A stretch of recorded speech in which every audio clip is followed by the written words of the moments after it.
99 number آیا ہے مبارکہ ہے، 99 نمبر آیا ہے مبارکہ ہے۔ پیچھے ذکر ہوا تھا کہ یہود نے اس وجہ سے سرکار مدینہ صلی اللہ علیہ وآلہ وسلم کی ذات اقدس سے دشمنی کی، وہ کہتے تھے کہ جبریل امین ہمارے دشمن ہیں اور ہمارا دشمن ان کے پاس وحی لے کر آتا ہے، لہذا ہمیں یہ گوارا نہیں ہے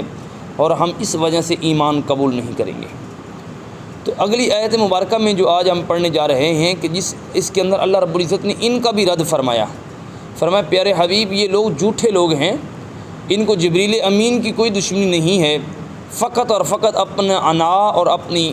تکبرانہ روش کی وجہ سے یہ آپ کا پر ایمان نہیں لا رہے۔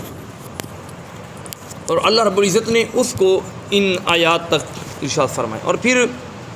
یہ تقریباً 101 نمبر آیا ہے مبارکہ تک آج، جہاں تک آج انشاءاللہ آج ہم پڑھیں گے، تو یہاں تک اللہ رب العزت نے بنی اسرائیل کا ذکر کیا، پھر اس کے بعد آگے مضمون اور چینج ہو جاتا ہے۔ اعوذ باللہ من الشیطان الرجیم، بسم اللہ الرحمن الرحیم۔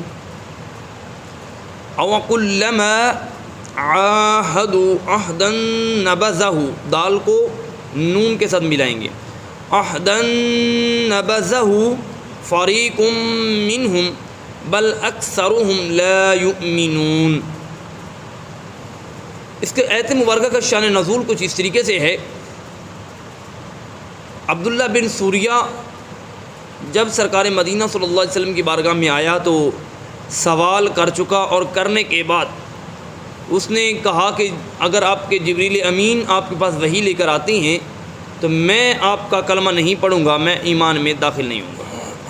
تو اس بات کا سرکار مدینہ صلی اللہ علیہ وسلم کے دل کے اوپر بڑی گراں گزری کہ انہوں نے مجھ سے سوال بھی کیے ہیں، سارے آئے بھی ہیں، تو یہ اگر اسلام میں داخل نہ ہوں اور یہ جہنم میں چلے جائیں تو سرکار دو عالم صلی اللہ علیہ وسلم کے دل پر بڑی گراں گزری۔ اور آپ جانتے ہیں کہ کریم آقا علیہ السلام کی زندگی مبارکہ کا اگر مطالعہ کیا جائے، حضور نبی رحمت صلی اللہ علیہ وآلہ وسلم لوگوں کو مسلمان بنانے کے لیے، اس کے لیے جتنی بھی تکالیف اٹھانی پڑتی وہ اٹھاتے، مگر کوشش کرتے کہ زیادہ سے زیادہ لوگ مسلمان میں داخل ہو جائیں، اسلام میں داخل ہو جائیں۔ اور پھر جب عبداللہ بن سوریہ یہاں سے کہہ چکا کہ ہم اسلام قبول نہیں کریں گے، تو کریم آقا اسلام کے دل پر تھوڑی سی گراں گزری، اس کے بارے میں اللہ رب العزت نے یہ آیت مبارکہ کو نازل فرمایا۔ اور پھر یہاں پر مالک ابن سہیب ایک نام کا آدمی تھا، مالک ابن سیف کے بھی نام اس کا آتا ہے، مالک ابن سہیب بھی نام آتا ہے، مالک ابن سعاد کے ساتھ بھی سیف آتا ہے، اور سین کے ساتھ بھی یہ سیف ملتا ہے، مفسرین نے نقل کیا ہے۔ مالک ابن سیف وہ جب اس کو یہ دعوت تبلیغ دی گئی تو ان کے بارے میں حضرت معاذ بن جبل رضی اللہ تعالیٰ عنہ ان سے ملے، اور ملنے کے بعد انہوں نے حضرت معاذ بن جبل نے کہا کہ ہم بھی آپ کے ساتھ پہلے مشرک ہوا کرتے تھے، شرک کرتے تھے، اور آپ لوگوں نے ہمیں تبلیغ کی ہے، آپ لوگوں نے ہمیں دین کے بارے میں بتایا ہے، تو ہم آپ کی بات سن کر ہم نے اسلام میں داخل ہو گئے، مسلمان ہو گئے، تو لہذا آپ پھر بھی کفر میں رہے۔ تو اس وقت مالک ابن سہیب یا مالک ابن سیف یا مالک ابن صائف، ان تینوں قرات کے ساتھ اس نے کہا کہ معاذ بن جبل یہ بات یاد رکھو کہ جو کچھ ہم نے تمہیں بتایا تھا